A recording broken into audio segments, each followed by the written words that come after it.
ng paglilibot sa Mindanao para sa unang leg ng provincial tour, biyaheng Visayas Region naman ng iconic FM radio boat on wheels, ang Wish Bus.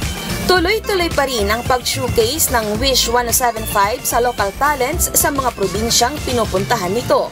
Sa Catbalogan City, 3 group at 4 na solo music acts ang nagkaroon ng pagkakataon na mag-perform sa Wish Bus sa pit stop nito sa Emilda Park.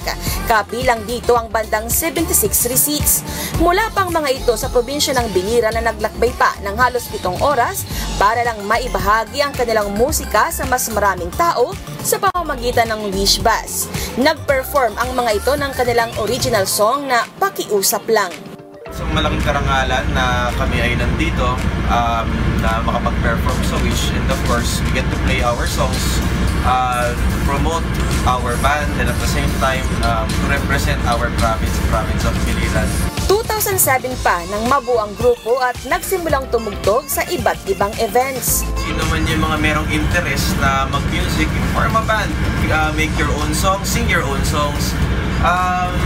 It's never too late to start this kind of thing.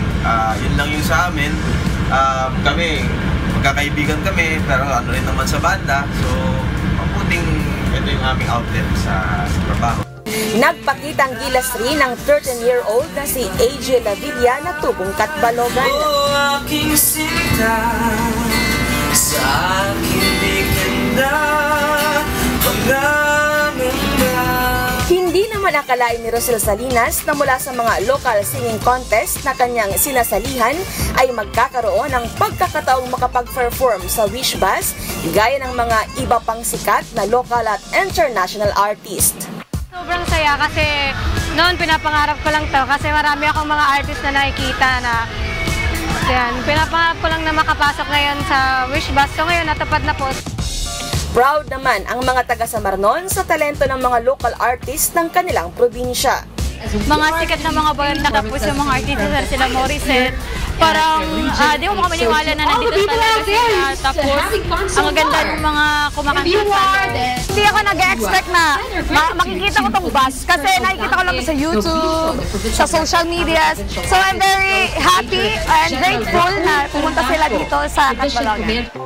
Pagkatapos sa Catbalogan City, Albay, Bicol naman ang next stop ng Wish 1075 para sa kanilang provincial tour. Sa lahat ng Wishers, manatiling nakasubaybay sa social media ng Wish 1075 para sa mga susunod na haharanahin ng pambansang Wish Bus. Jeneline Gatid Valdez, UN TV News and Rescue, Catbalogan City, Samar.